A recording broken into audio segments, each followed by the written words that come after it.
Have you ever wondered why some law firms thrive and others continue to struggle year over year? Well, the answer may lie in the power of specialization. In this episode, we're going to cover the power of niching down to cover a couple of key special practice areas for your practice. We're going to talk about some of the benefits of that, from operational efficiency to close rate improvements, and ultimately the most important part of it, more cases and more profit. Welcome to another episode of the Optimized Law Firm Podcast. I will be your host. This is Patrick Carver. I'm the CEO of Constellation Marketing.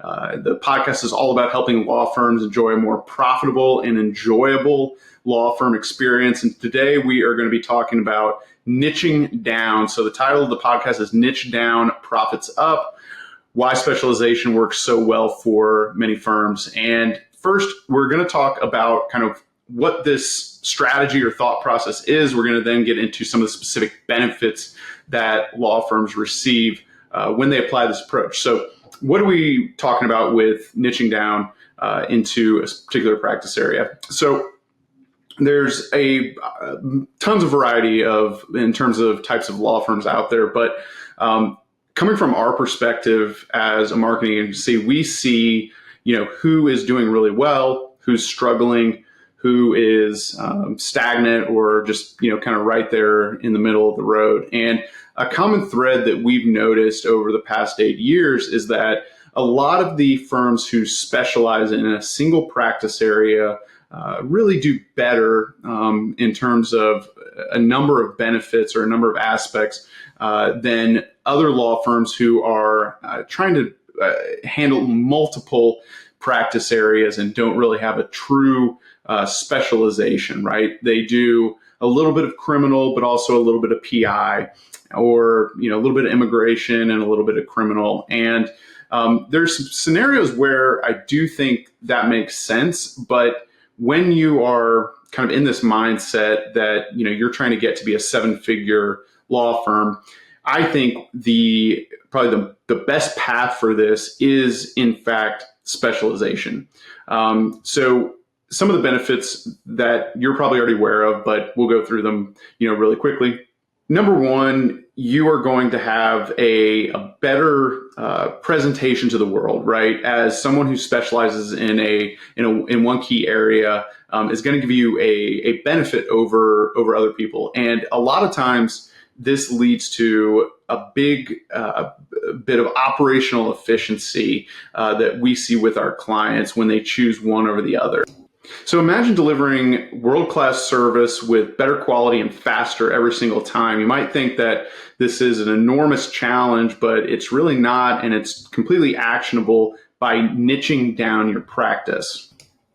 So let's get into the first benefit of niching down, and that's going to be operational efficiency. So let's talk a little bit about why this works, and by limiting your number of practice areas for streamlined, repeatable processes. So as I mentioned, there's a lot of different varieties of law firms, and I would say that some of the law firms that don't fit into this bucket of what I'm talking about are really two groups come to mind. Number one, I would say the small town lawyer who is kind of a generalist within a smaller community, someone who can do wills, who can do a little bit of criminal, real estate closings, like different stuff like that.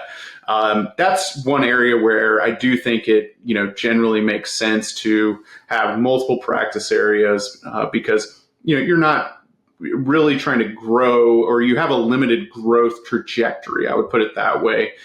You're still obviously trying to grow your revenue, but by being in a limited market like that, you're going to cap out, right? You're only going to have a certain number of criminal cases each month or quarter that are available.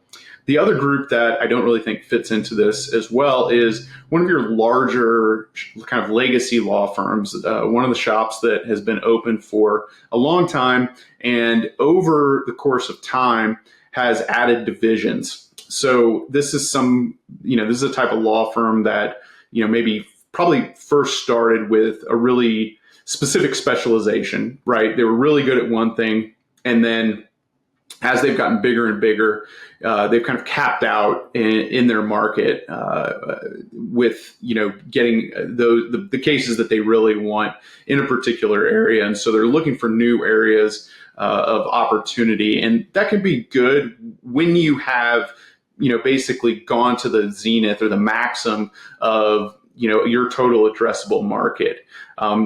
Really, who I'm talking about in this video is I think a lot of small business law firms, right? Small law firms in the United States who, maybe are doing a couple of practice areas and not really choosing to go all in on one. And they're not hitting the total addressable market there. So one of the key aspects here is that you can do a better job of creating streamlined, repeatable processes. So as a lawyer, when someone comes in, you have multiple practices, especially if you're a solo, and one day you're doing an immigration case, the next day you're doing an estate plan, and then the next day you're going to jail to get somebody out for that.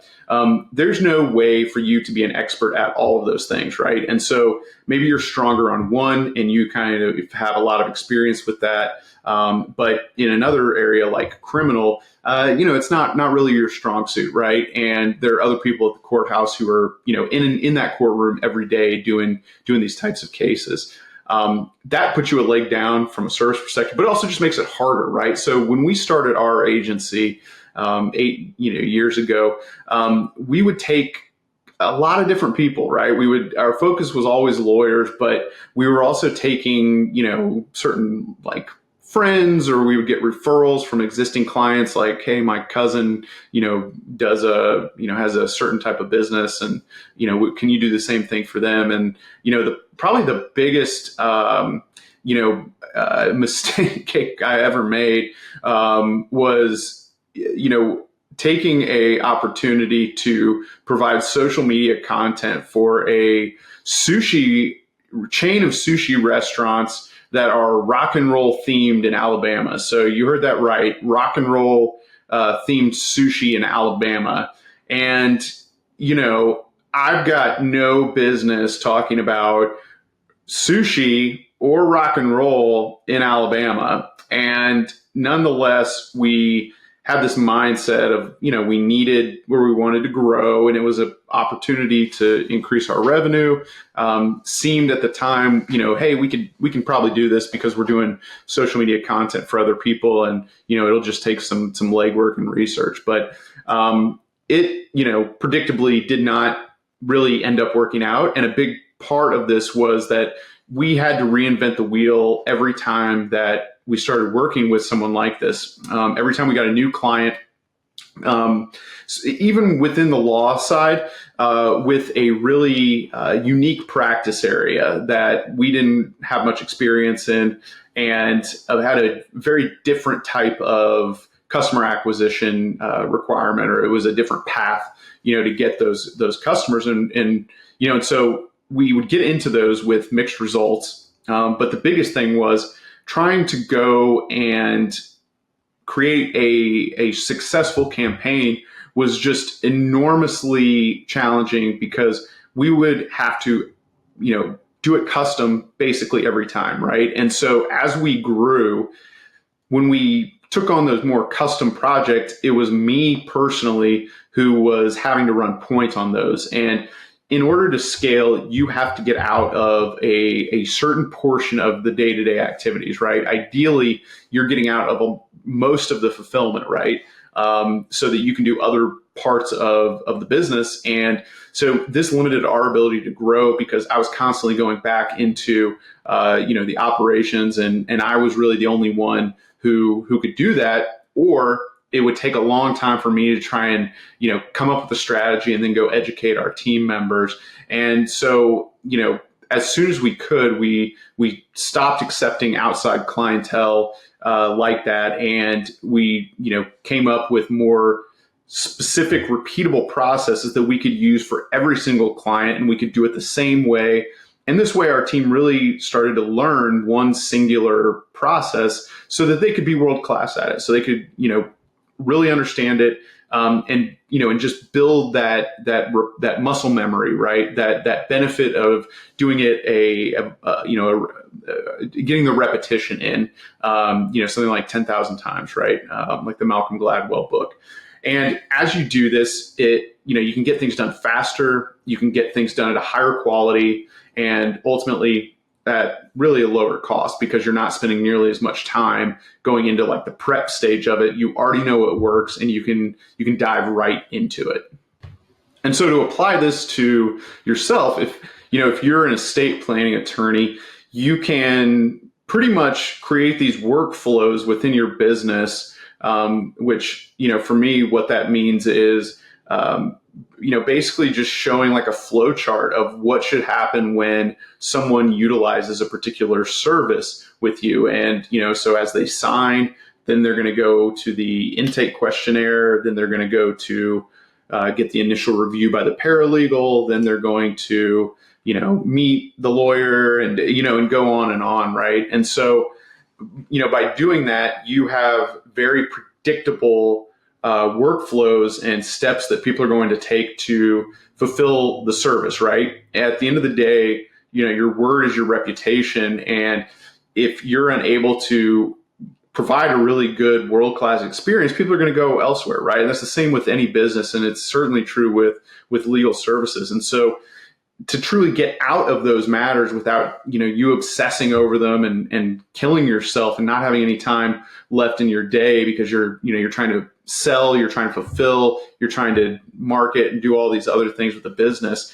The only way to get there is through repeatable, systematic processes for your team that they can follow and do with a high degree of quality. And so in any of the practice areas that we work on, whether it's bankruptcy, criminal, family, immigration, personal injury, estate planning, all of those, there's going to be ways that you can carve out these workflows, right? And you can carve them out based on, your individual products, right? Or the services that you do. So you want to think about how to productize those services, and you're going to, benefit immensely from this, as opposed to trying to do it custom every single time and reinventing the wheel.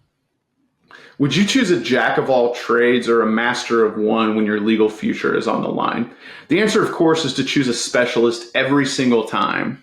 Let's move on to section 2, where we're going to talk about why this specialization actually helps you win more clients. So, as I mentioned in the example, specializing is such a no-brainer, right? Because think about it, in your life. When you go to, a medical provider or, really any service that you care about and need a high quality of execution, you're going to look for the person that's the best in the business, right? The best in your area, who has the most experience, the best specialization skills. You're not just going to go out there unless you're just, not a discriminating consumer. So when you get out there, and look for that, quickly people are going to emerge as the best in a particular area. And that gives you an enormous amount of leverage. And so when potential clients in the legal sphere are out there looking for, different options, they are going to go with someone that they perceive to be of the highest quality, right? Now, depending on the consumer, there's probably a spectrum of, people who are going to look for somebody who's, kind of good enough, right? And has the bona fides, that they believe is someone who's, maybe one of the more successful attorneys in that practice area. And then you have other people who only want the best of the best, right? And they're going to spend that extra time going into, look for someone who's specifically excellent in that area of law. And this has a profound impact on your ability to convert them, right? Because if you are in an area, and this is a challenge that we deal with a lot with clients who, have a pretty good practice in one single area, and we, kind of come into the picture from a marketing perspective, and we ask them like, hey, what do you want to focus on? What do you want? Where do you want to grow? And an answer I get a lot is, well, we want, we definitely want these cases. That's our bread and butter, but we also want a little bit of PI, right? And this is like my favorite thing from clients is like, well, we want, immigration with a side of PI. Like we want to do our thing, but also if a, $1 million case comes along, we'll just, we'd be happy to snap that up. Right.